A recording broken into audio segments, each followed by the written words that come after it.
Welcome back to the center of it all. Today we are lucky because Mel is not just sharing one recipe with us, but she's got 3 great recipes that you can make simply by going to your local farmer's market.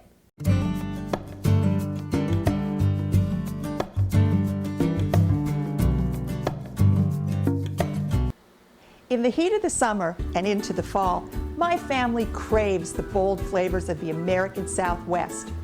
Lucky for me, my garden and Happy Valley's local farmers markets provide all the produce. Join me right here at the counter today while I show you how to make 2 Southwestern style side dishes and a dessert too.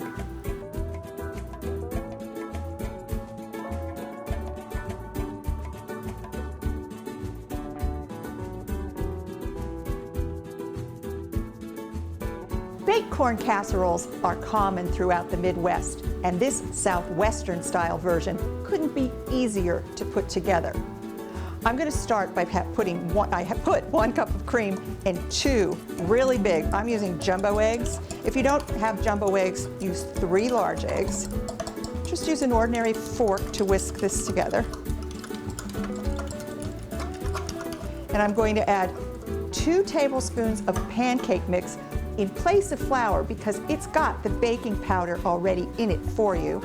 A tablespoon of sugar, a ½ teaspoon of salt, and a ½ teaspoon of black pepper.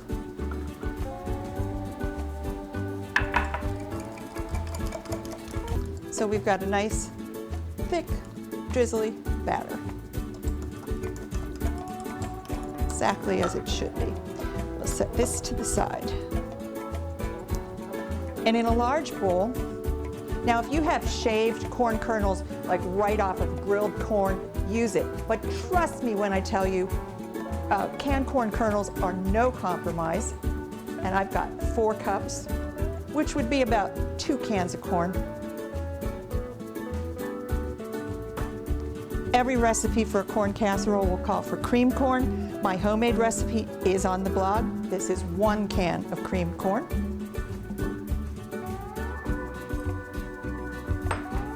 Black beans, rinsed, well drained, 1 can.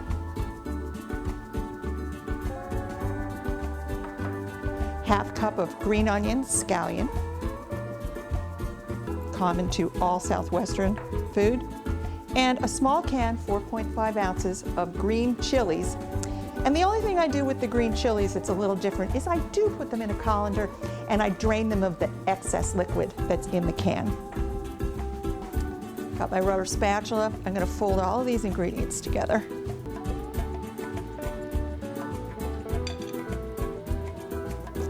Then we're going to add our batter.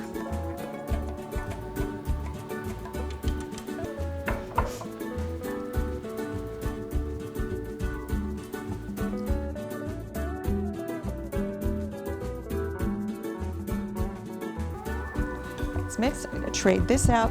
I've got a 2-quart casserole that's been sprayed with no stick spray. And I'm slowly, backwards for the camera, which I never do great at, I'm going to get all of the casserole mixture.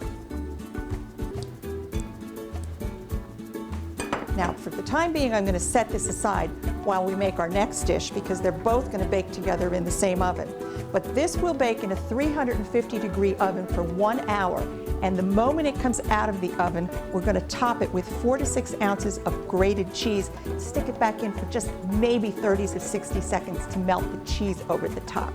And when we come back, I'm going to make strawberry cobbler. Fresh strawberry cobbler with strawberry ice cream is going on the dessert table tonight.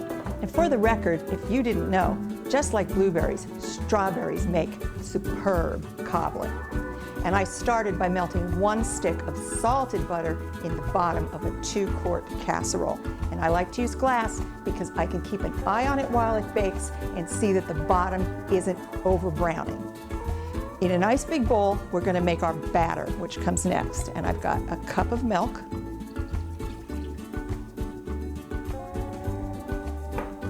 and again, a cup of pancake mix. Secret ingredient, contains everything you need to make a batter rise. cup of sugar, 2 to 3 teaspoons of strawberry extract. Yes, you can buy it everywhere, and don't substitute vanilla. You really want the strawberry. And a half teaspoon of cinnamon.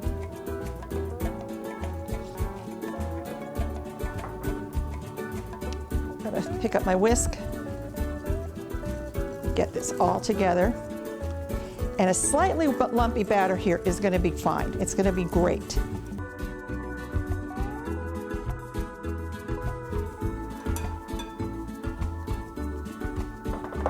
Got our butter that's semi-melted. As long as it's soft, it's going to melt. The second this hits the oven rack, it's going to melt completely.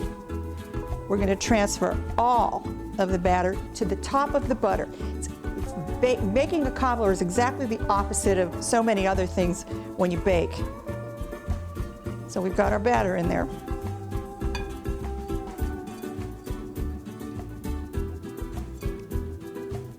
And we're not going to touch that. We're not going to mix it. We're not going to stir it. Now we're going to add our strawberries right to the top. This is how all cobblers get baked. And when it goes into the oven, what will happen is the batter will rise to the top, the strawberries will sink to the bottom, and it'll have a nice crispy top on it.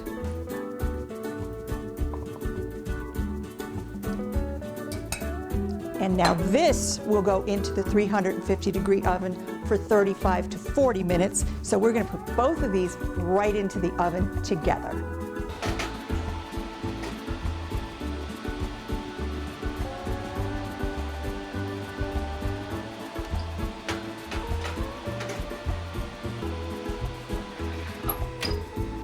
There's no law that says a salad has to contain lettuce, and this easy marinated salad is a fantastic addition to the Southwestern summer table.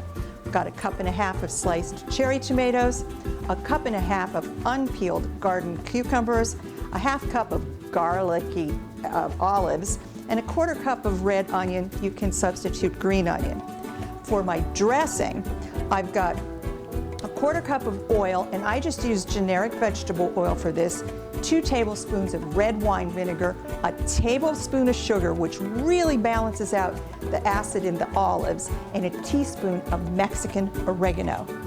So I'm going to shake this really good.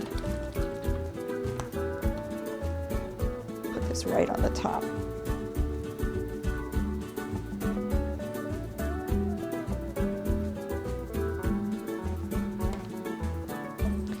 Stir these vegetables, like fold everything together. And I just buy garlic marinated olives at the olive bar at the grocery store. And I'm just going to put this in the refrigerator to marinate for 15 or 20 minutes until my casseroles come out of the oven. Put the chicken ribs, steak, or chops on a plate and call your friends and family to the table. Let them try my tomato, cucumber, and olive salad, garnished with a little queso fresco cheese, my cheese-topped black bean and sweet corn casserole, and strawberry cobbler too. For these and all of my other Southwestern recipes, just go to my website.